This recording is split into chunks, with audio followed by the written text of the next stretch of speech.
Hello, and welcome to my channel IELTS Listening. Let's start with one of the best practice tests for improving listening skills. Now turn to Section 1.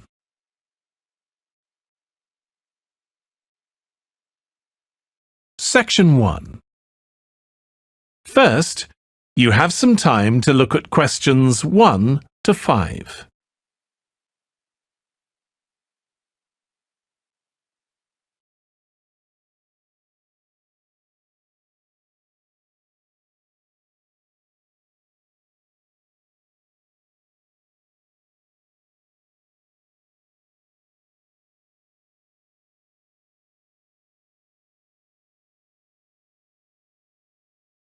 Now we shall begin.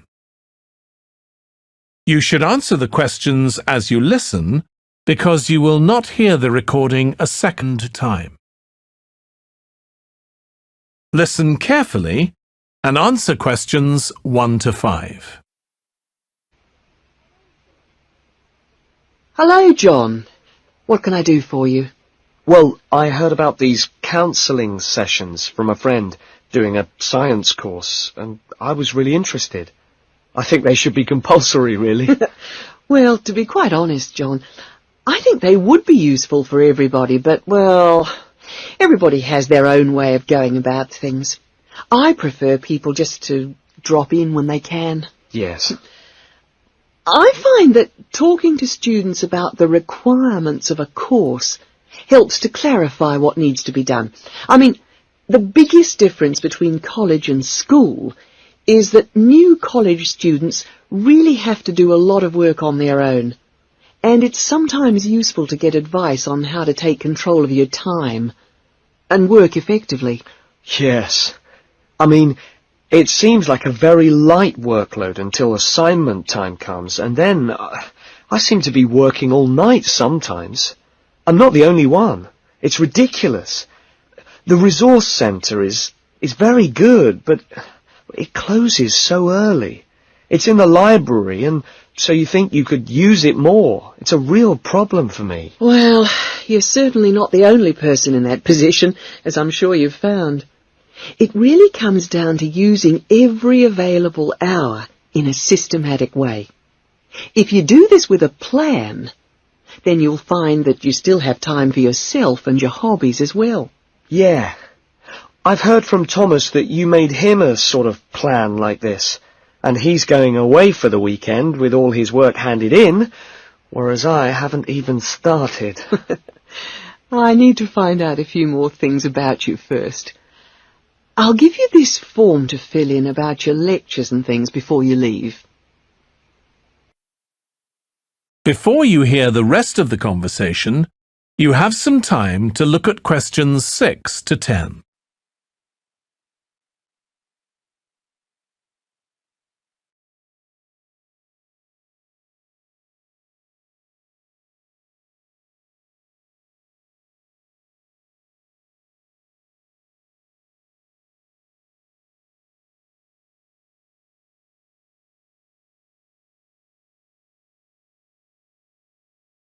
Now listen and answer questions 6 to 10.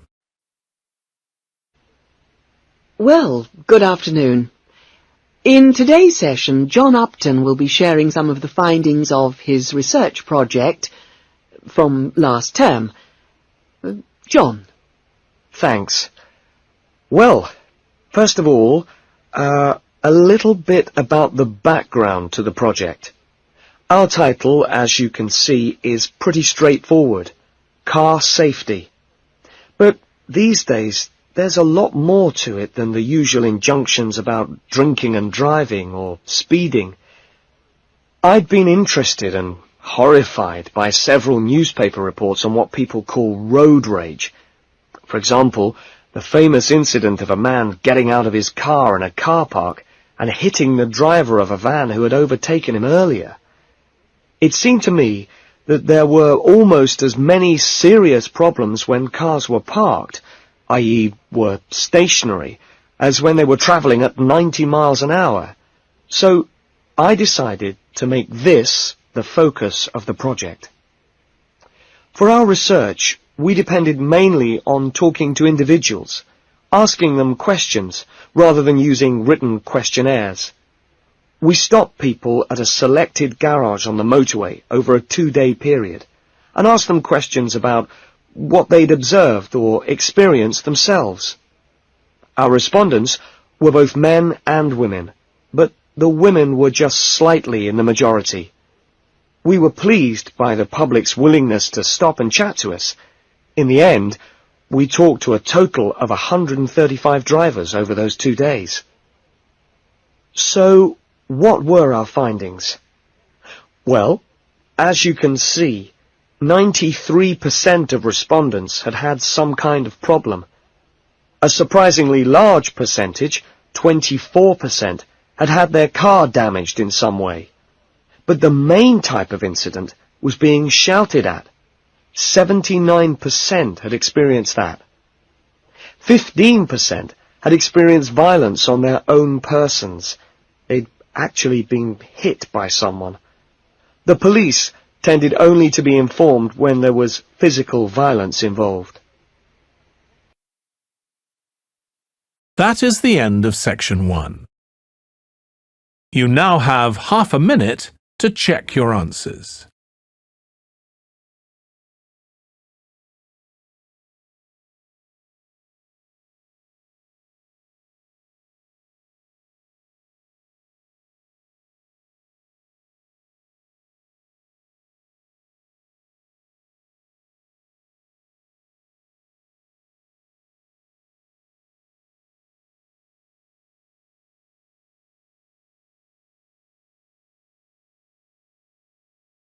Now turn to section 2.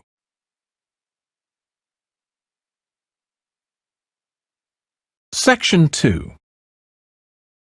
First, you have some time to look at questions 11 to 16.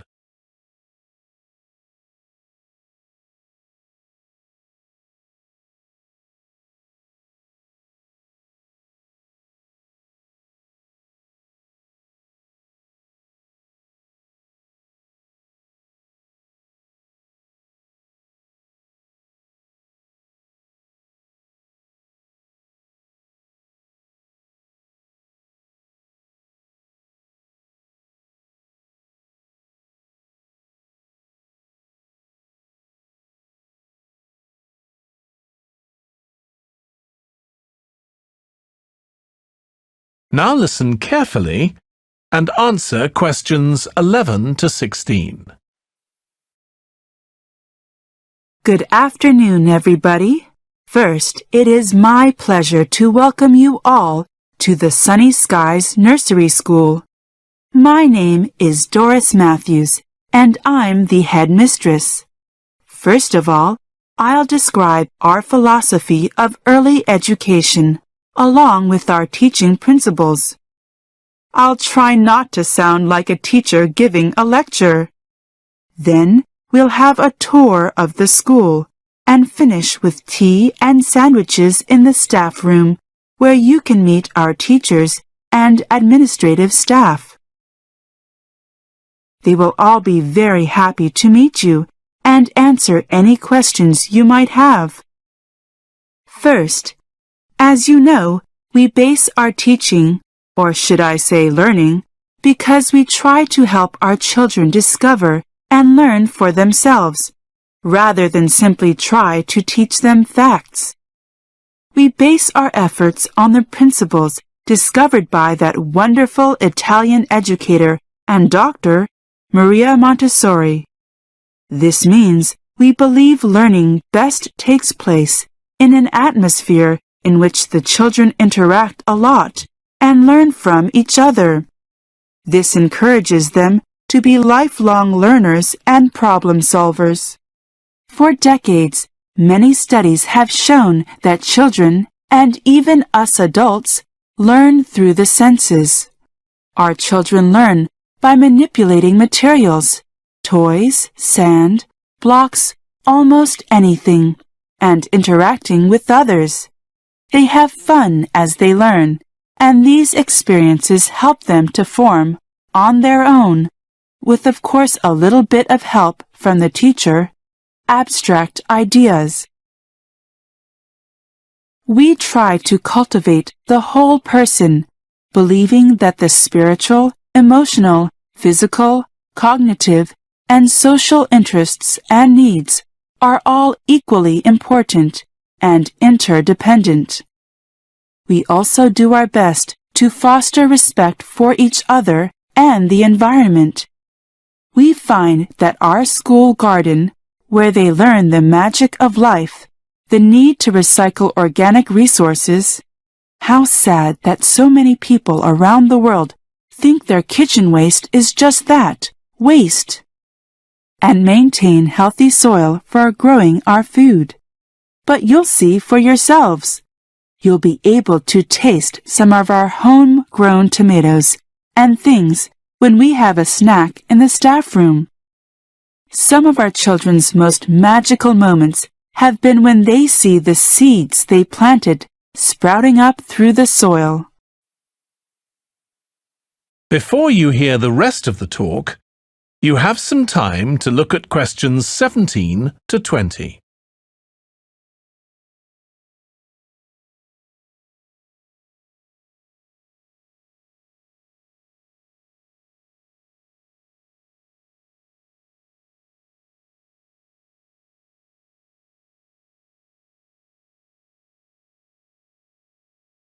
Now listen and answer questions 17 to 20. Well, that's enough about our philosophy and method of education. I'm sure we'll enjoy chatting about it some more when we meet the staff.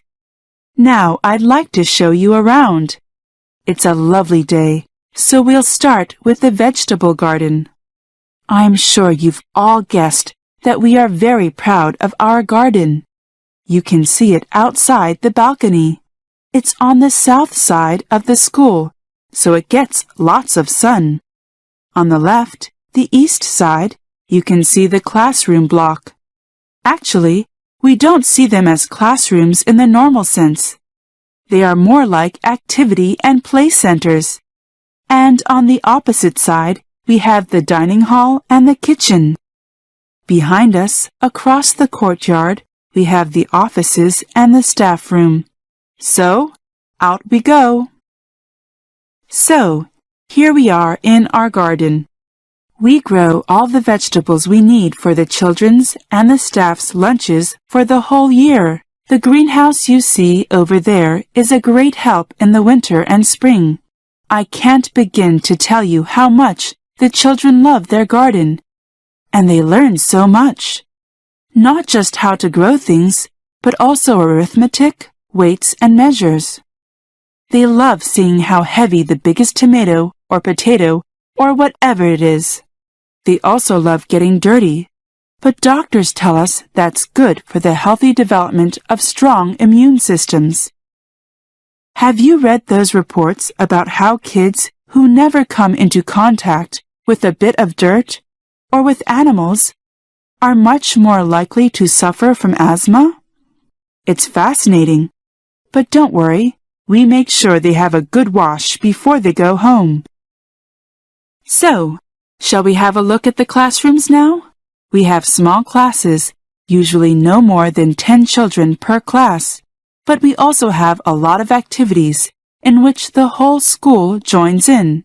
Sports, running around the outside of the school to warm up on a winter's day, singing. We always enjoy a song or two when we have our daily morning assembly in the assembly hall. Okay, here we are in the first classroom. You see the 10 or so small foam rubber mattresses over there by the cupboard? And we have blankets inside the cupboard. They are for after lunch, when we like the children to have an hour's sleep. Then they have lots of energy until it's time to go home. Oh, I just saw Miss Robbins taking the sandwiches to the staff room. Let's go there now and meet the staff. They are always so excited to meet our children's parents.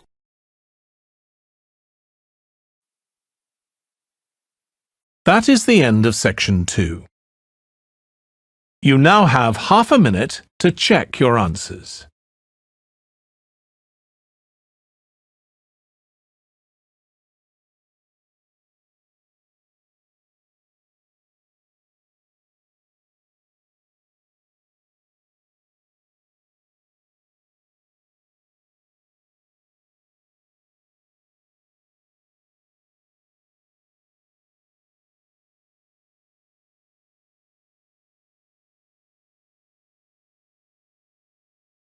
Now turn to Section 3.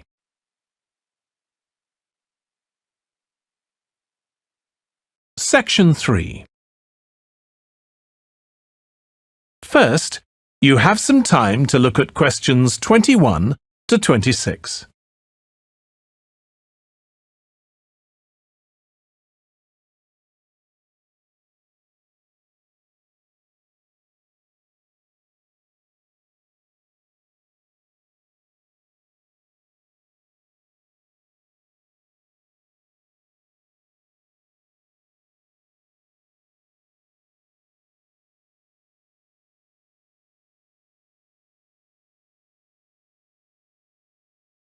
Now listen carefully and answer questions 21 to 26.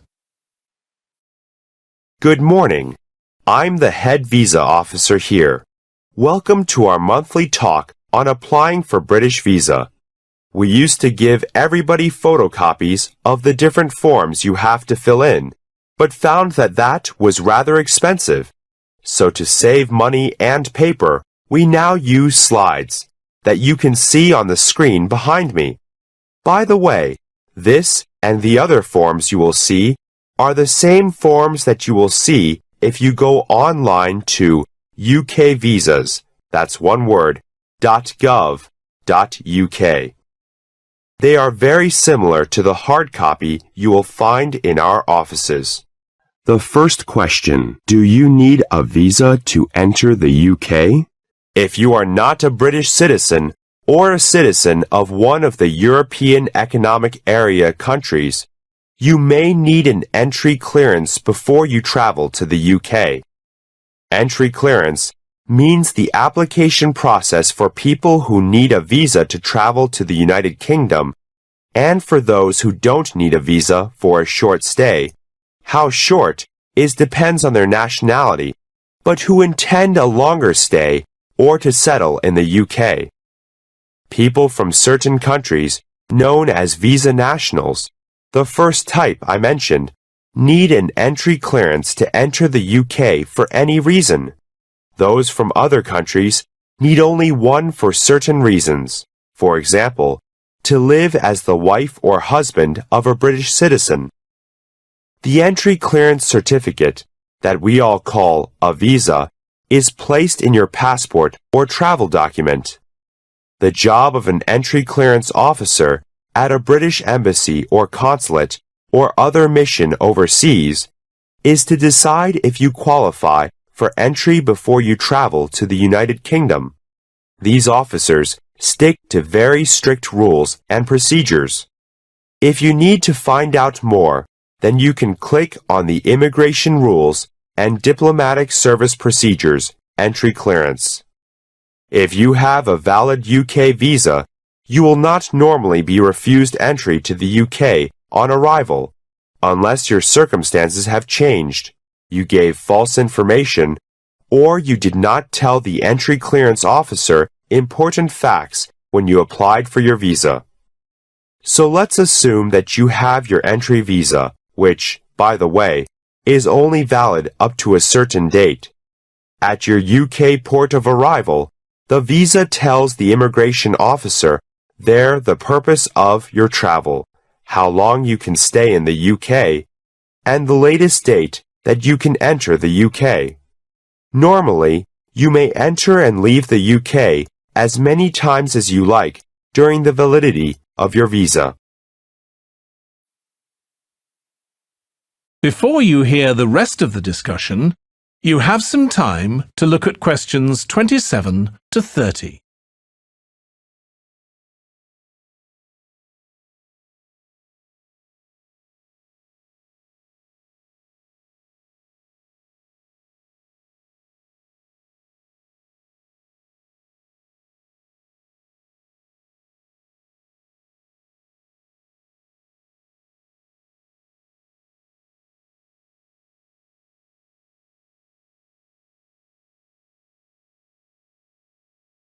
Now listen and answer questions 27 to 30.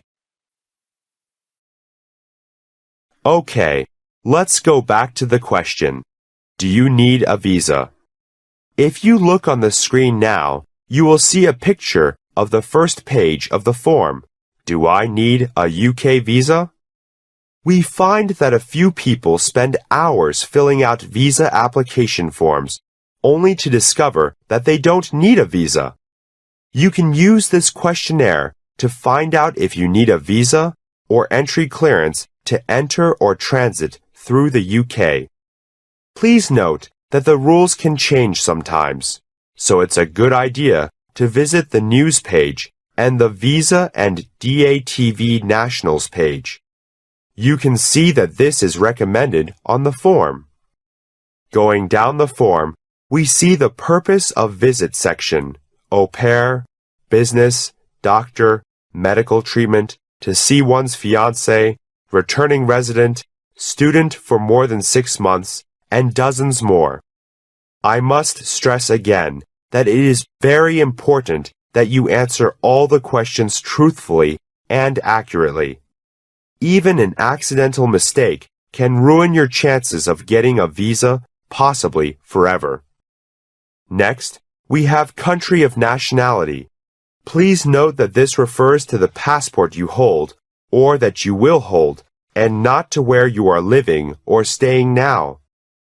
That is the next question, current location, which is quite simple. So as well helping you find out if you need a visa, you can also find out where you should make your application, as well as which application form you need to fill in, and which guidance note you should read. Now, some of you here I know wish to sponsor a visitor to the UK, and others of you have a sponsor for your visit. The basic rules applying to a sponsored visitor are: 1. He or she wishes to stay in the UK as a visitor for no more than 6 months. 2. He or she intends to leave the United Kingdom on completion of his or her visit. And 3. He or she has enough money to live without working and without needing help from public funds, such as income support or housing benefit. That is the end of section 3. You now have half a minute to check your answers.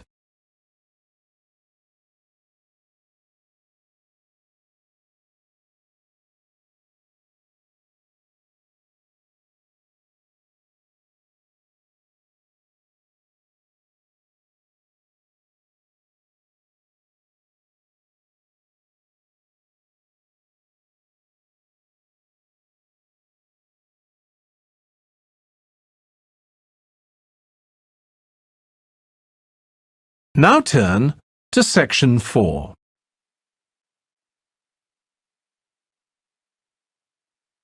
Section 4.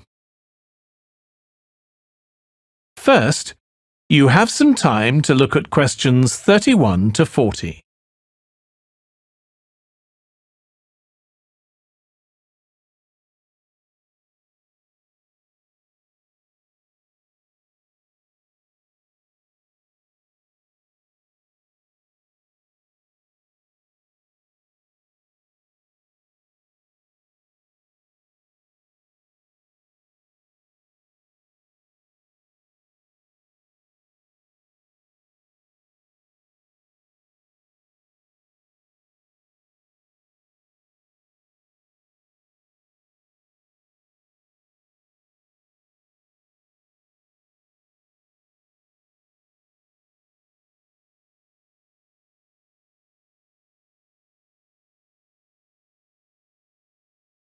Now listen carefully and answer questions 31 to 40. Good morning, fellow members of the board, staff members, and our dear stockholders. Welcome to our 6th annual general meeting. It is my pleasure to give you an overview of how the Orange Computer Company has done in the past year. When I have finished, we will be very happy to answer any questions you might have. Most of what I have to say is very encouraging, but to get it over with, I'll start with the bad news. Actually, it's not too bad. This time, a year ago, We told you that we were about to launch our first mobile phone line, cell phone for our American friends. After a major promotion, our 4 mobile phones hit the market exactly 1 week later. Given our excellent company reputation, very promising results from our market research, and what we thought were attractive winning features at very competitive prices, our competitors were ready and waiting, with new models at prices that we had to match. So match them we did, but given the difficulty of breaking into this market, sales have been disappointing both in Europe and especially in North America. Given the massive growth of China's mobile phone production in recent years, and our lack of experience in that part of the world, we did not market the phones in Asia. So our mobile phone subsidiary is still limping along, but sales are slowly growing. We believe the long battery life and reliability are beginning to have a larger impact on consumers. So we have planned a new promotion and marketing campaign stressing these 2 strengths. Our research also shows that after only a few weeks, most purchasers of the fanciest, most expensive mobile phones end up only using the basic functions: phone calls, messages, and chatting. So we will be appealing to the more conservative consumers, those who look for reliability rather than those who feel they need to always have the very latest and most complicated models. We are confident that we will soon build a strong position in this target market.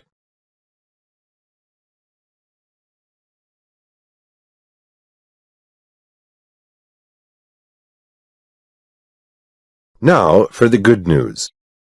As you can see in the annual report, total group income from sales increased to just over 1.83 billion euros, a very healthy 9.5%, and net profit after taxes increased to 126 million euros, or 18%. So you can look forward to a significant rise in share dividends and an even bigger increase in the value of your stock holdings in Orange Computers. Let me briefly describe the main reasons for our even better than expected growth and profits this past year. One is the fruits of our merger 4 years ago with Ribbon Optical, Europe's largest camera and CCD maker. Our decision to get into the high-end digital and professional camera market has proven to be the right one. We have been particularly successful in the medical imaging field. Starting from nothing 3 years ago, our equipment is now being used by 12% of Europe's hospitals, and we have already, after just 18 months, made a promising entry into the North American market. In fact, just yesterday, we signed a $1.2 million contract with one of America's best-known medical schools. Another major reason for a very profitable year was the increased outsourcing of our programming to India and China. This has resulted in very significant cost reductions on our software side. And I am happy to tell you that we managed to increase the proportion of the programming we outsource without laying off any of our European programming staff, who we keep for those software and platform projects that we wish to keep most closely to ourselves. Efforts to increase energy efficiency have also reduced costs. We are also pleased that our decision, explained to you at our meeting a year ago, to stick to our core business and not to enter such areas as games, PlayStations, music, MP3, and the like, mobile phones were the one exception, is, in our opinion, proving correct. The competition is very fierce in these fields, with minimum returns, and in the case of the music side, extremely costly in legal fees.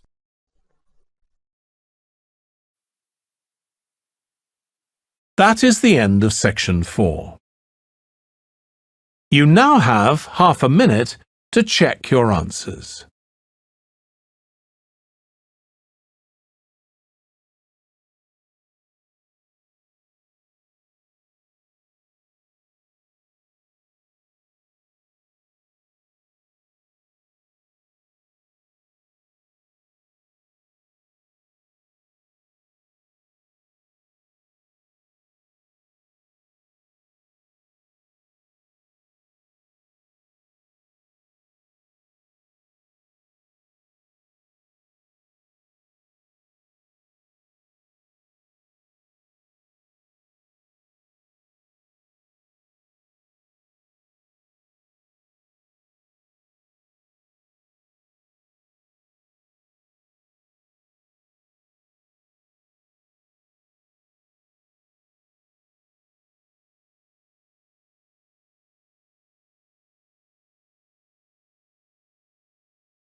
Dear viewers, thank you for taking this listening test. Please let me know about your score in the comments section below.